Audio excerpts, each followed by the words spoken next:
Hey family, my name is Chris. I am your home gamer dad, and this is going to be kind of a two-part family meeting style thing where we're going to be talking about a lot of our favorite spooky, scary, and horror things. This one is going to specifically focus on my favorite horror video game franchises. If you're curious, the second part of this is going to be all about board games, which is a little bit different in terms of like how you translate the scares from a board game to you as opposed to like a video game, because it's much easier to do that here.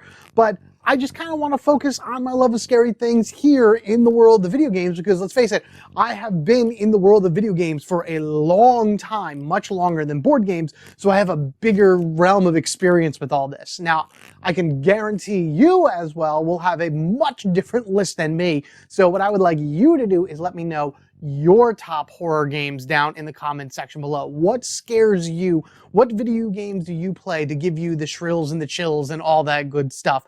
I want to hear what you guys have to say while I tell you what I think. All right, my frightful family, let's dive into some horror franchises. And I do emphasize franchise because even though I like certain games from that particular stretch of games, you'll most likely like different ones as well. And I'll talk about that as we go along. So let's start with the first one on the list. Kind of a no-brainer on this one. Number 1, the Resident Evil series. Yeah, let's just start by getting this one out of the way. The most obvious thing, Resident Evil, a pioneer of the horror franchise, kind of stabilizing survival horror as a genre within the video game world. Resident Evil 2 was my first Resident Evil I played way back on the PlayStation, before it was even a PS1. I mean, that's what it is now, but like the original PlayStation. And let me tell you, I've been with this series for so long. I've played every one. We do live in a world of digital now, so even though you see these 4 here, I do have all of the other ones, mostly on my PS4 right now, but I've had them on my PS3 downloaded there, a few on my Switch, you know, whatever I feel like picking up at the time. The Resident Evil series as a whole always delivers, at least for me, on every entry for the series, except for Resident Evil 0. I meant to point that off screen, Zero's way down the list on things that I like in terms of the Resident Evil series. I even like Resident Evil 6 better than 0. But just the way that the characters are in these games, the way that the story plays out throughout the course of all the games, yes, it's extremely convoluted. Every single entry that goes into the series makes the story more and more outlandish. 7 and 8 just took the series, you know, turned it on its head and everything like that, but still tried to keep it within the realm of Resident Evil with, you know, Chris Redfield and Umbrella and things along that ways. But, you know, nothing beats the originals, and even the remakes I think are fantastic. There is a game in the Resident Evil series for everyone, regardless of whether you like action, you know, shooter games. You know, Resident Evil 4 kind of has that. 5, 6, you know, those later ones have a lot of action to them. Even 8 is really run and gun once you get a little bit further into it. Pure horror games, 7 is really good like that. You have like an Outlast feeling in the beginning, and then it gets more of a Resident Evil style. The remakes are pretty terrifying with, you know, unkillable enemies like Mr. X and Nemesis and things like that. Or if you just want to jump all the way back to the beginning and play Resident Evil 1 remake, that is fantastic. That game is absolutely mind-blowing and terrifying, and really makes you sit and think about every action you take during the game, because it will affect your survival later on. If I had to rank them, Resident Evil 2, number 1, obviously. Resident Evil 4 would probably come right next to that. I did like 8, 3, the original 3, OG 3 was really good. This I have some issues with, but it's not so bad. And then they kind of all rank back and forth, you know, Code Veronica, Outbreak Saga, things along that ways. They kind of bounce back and forth depending on my mood of what type of game I want to play. Except for 0. Resident Evil 0 will be at the bottom of the list because that game was garbage. It's not. I like Rebecca. Rebecca Chambers is awesome. She's an amazing character. I love her so much. I can't wait to see her in more things, but that game was terrible. But again, that's just my opinion. You let me know what yours is. On to the next scare. Number 2, Dead Space. Yes, people do call this Resident Evil in space. But honestly, that's not a bad thing. That's actually a really great compliment for this series, specifically these 2 games in particular. Yes, when Dead Space came out, the original one, it is a third-person over-the-shoulder style shooter game, very similar to Resident Evil 4. The difference are the enemies and the settings in Dead Space, in my opinion, are way creepier, way more immersive, way more thematic than you would ever see in Resident Evil 4. I mean, Resident Evil 4 had some really cool points to it. Don't get me wrong, the parts of the castle were really good, especially when the cultists were talking and, things along that ways. But Dead Space always held that type of scenario as you went through. No matter where you were in the Ishimura, it was weird music, it was creepy sounds, it was laughing, it was giggling, it was screaming, and then just the carnage and gore through it was, oh man, it was fantastic. This is a game franchise that I wish came back into the light before anybody even talked about a remake. Now, you can play these, I believe, on Xbox Live, the Game Pass, you can play these. If anything, maybe Dead Space 1, which is, better than nothing as far as I'm concerned. I wish they were on PlayStation Network. I hope they come to that soon, now that they have that whole thing going. Otherwise, I can't wait for the remake. The remake looks amazing. It should hopefully add to the franchise while still maintaining its roots, while still having respect for its source material. That's one of the reasons why I love Resident Evil 2 remake so much. And I'm hoping that the Dead Space remake does that as well. But as far as characters in this go, Isaac Clarke is awesome. I wish he had stayed a silent protagonist like he was in the first one. He started talking, I believe, in the second one. But, what can you do? It's fine. Gives him a little bit more personality. Dead Space 3 is awful. It completely ignores all the scary and horror and tension parts for it by making it co-op. As far as I'm concerned, if you have another person with you, things just become less scary. You can let me know what you think down in the comments below. But otherwise this is one of those games that I will go back to over and over and over again, just to relive the feeling of that type of tension, just to see those scares again, to feel the ship explode, or to get caught in those situations. I know where the jump scares are, but you know what? I will go back to them every single time, and sometimes they still get me if I slightly forget. Most of the time they won't, but there's plenty of other jump scares that happen within it because the enemies in here are very smart. They're very quiet, and when you least expect it, they jump out and they get you. Number 3, Fatal Frame. These ghostly haunts of a physical game are the best that I got for you guys right now. I do have them digitally on my PS3. I used to have them for the PS4, but things happen. Things had to come and go from my collection, regardless if I want to or not. As far as the horror aspect of Fatal Frame goes, Japanese horror, at least to me, is the type of horror that really gets to me. It sticks with me in my brain long after I've watched a movie. The Grudge, The Ring, Ringu, Ju-on, I've seen those as well. That type of horror, for some reason, scares the ever-living crud out of me. And I don't know why it sticks with me so much, but even just slightly thinking about it now, I can feel the hairs on the back of my neck stand up and everything. And that's what Fatal Frame does. It takes that type of horror and really puts it in your face. Boom, right there it is. If you're not familiar with the Fatal Frame series, basically you are some kid in a creepy location, whether it be a haunted house, a haunted village, nightmares and dreamscapes and all kinds of things along that, a hospital if you're going to play the 4th one, some type of swamp for the 5th one, and your only defense against the ghosts that are very, very aggressive within these games is nothing more than a simple camera, like the one that's filming me right now. Better film you have, the better chances you have of capturing the spirit of the ghosts that come at you. The kicker is you need to get the best shot you possibly can in order to do the most damage. And in order to do that, you have to get, appropriate to the title, a fatal frame. A point in which the ghost is about to come and get you. It is right there in your face. And then you snap the shot and then hope for the best. My favorite would probably be Crimson Butterfly, which is the second one of the series. And generally speaking, everyone agrees with that if you've played any of the Fatal Frames at all. That was the one where the series was at its height. It did the most out of all the other games, the most jump scares, the best characters in it, a good storyline and everything. But honestly, out of them all, they're all really good. Now, I did play number 4, The Cursed Mask, through a fan dub, but thank you, Nintendo, for bringing that to America soon.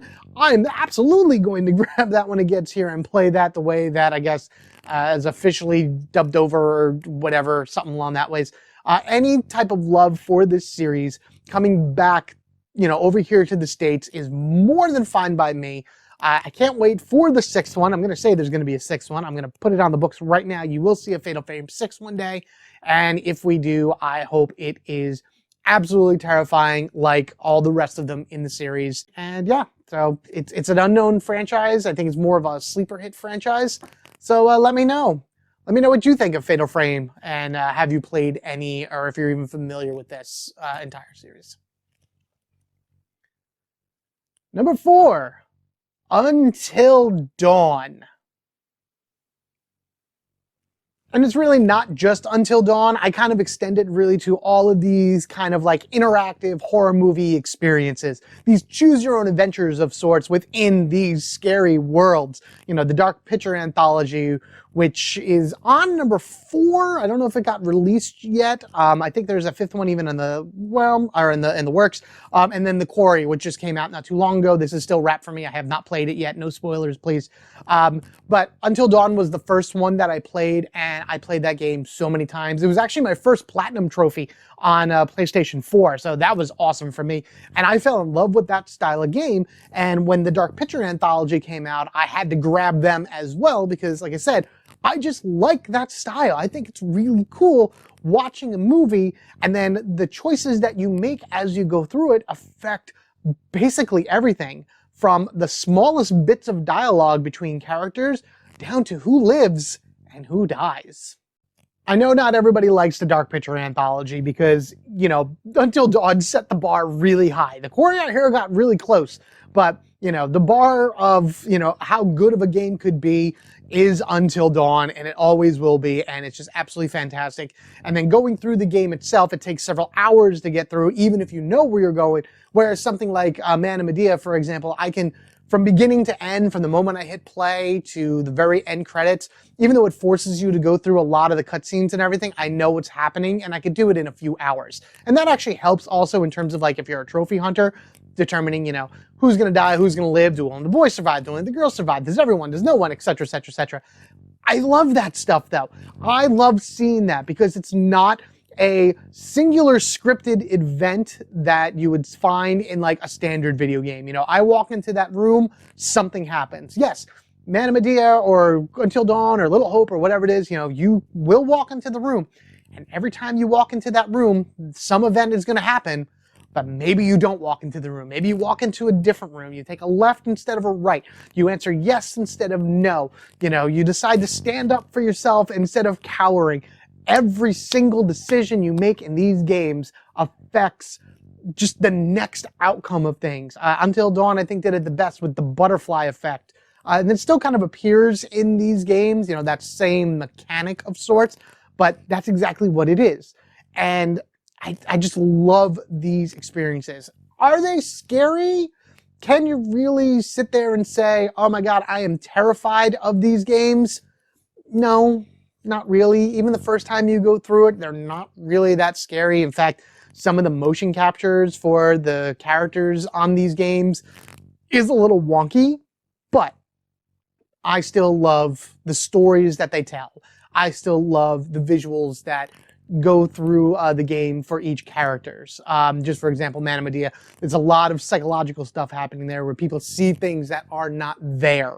And it's just cool to go through it multiple times and be like, what's scaring this character? What is it that really makes them terrified? Because they see it in this game, and the more you play it, the more you understand them. So I would say if you haven't played any of these games, play Until Dawn. That's my first and foremost thing. Play Until Dawn.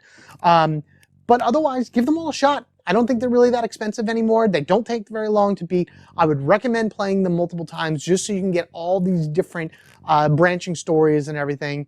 And yeah, if you're a big fan of Choose Your Own Adventure, choose your own horror. Number 5, Alien Isolation. Yes, I said franchises. Franchises usually mean more than one game. Alien Isolation only has one game to it. Maybe the DLC might count towards something else or whatever. But the reason this is on the list right here is because of the titular horror villain, the alien, the xenomorph, the thing that's hunting you throughout the course of the entire game. I do love the story to Alien Isolation, where you're playing as Ripley's daughter and she's trying to go find her mother or figure out what happened to her mother based on the events after Alien 1. But, you know, that's secondary to me for the fact that this thing, this xenomorph, is possibly the hardest enemy I have ever faced in any video game I've ever played ever. It's probably one of the smartest things I've ever gone up against, because the alien will learn how you play the game as you continue to go through. For example, like if you use the flamethrower a lot, which you're going to because it's really the only thing that keeps the guy at bay, he'll realize that, he'll remember that. So rather than coming at you and trying to get you, you'll pull up your flamethrower in order to shoot him and he'll just charge right at you. Yeah, he'll go away afterwards, but he'll keep doing damage to you that way and just get around your flamethrower. You keep making things like noisemakers. He's not going to believe the noisemaker at some point because every time he sees it, it's false. You have to change up your strategies, change up the way that you move through levels and everything as you continue on in order to beat this thing. And you're not really even ever beating it. A big theme I have with some of the games that I really love in terms of like horror are unkillable enemies. You have the Regenerator from Dead Space, you have Mr. X from the remake of Resident Evil 2, Nemesis, you know, that's, you know, a crazy guy. Anything from like Clock Tower, Haunting Grounds, you remember those? Those are really great games that have these stalker enemies, these enemies that you can't do anything to defeat. They are going to be hunting you throughout the course of the entire game until they finally get you and kill you. And that's what makes Alien Isolation for me so fantastic. The setting of it, even though the ship is really cool, even though looking at its space is really cool, all things like that, it gets very boring, gets very samey, whatever. And then just her moving from spot to spot to spot throughout the course of the game. You know, at first it's really cool, but then it's like, all right, I've seen a lot of this before. This all looks familiar, blah, blah, blah, blah, blah. Seeing the alien, when the xenomorph comes into view and you have to sit there and hide and duck and look behind the corner and hope for the best in order to be able to go through. You can't run. You can't outrun it. It's faster than you, hands down. And it has this like weird sense where if you do something small, like if you knock over a bottle, it'll immediately come at you and get you. So that is why Alien Isolation is on some of my top horror games, because from the moment you see this thing all the way to the end, it is extremely tense, it is extremely terrifying, and you have to always be on your toes, because if you're not, he's going to come down and he's going to get you. And yeah, I know, I've missed a lot of franchises out there. I've missed Silent Hill. Oh man, that's a big one. I missed the Outlook series. I missed Evil Within, Five Nights at Freddy's. You know, I've played all of these horror games. I enjoy these horror games a lot. Five Nights at Freddy's probably would have went on this list at some point, but I can't play it anymore. Like, the games that are on this list are games that I will go back to over and over again and play because I enjoy them. Five Nights at Freddy's hurts my heart too much with the tension and the jump scares and everything. So I've played them, I've beaten them, I've done what I had to do with them. I'm never going back to them again. But otherwise that, everything else I mentioned are fantastic series of games that have plenty of winners within them. If you're ever a horror fan, I do recommend checking out all of the stuff, not only that I mentioned on the list, but anything that anybody mentions down in the comments below. You're going to see, you know, that there's a whole world of horror games out there that will go to everyone's different, you know, tastes and things along that ways.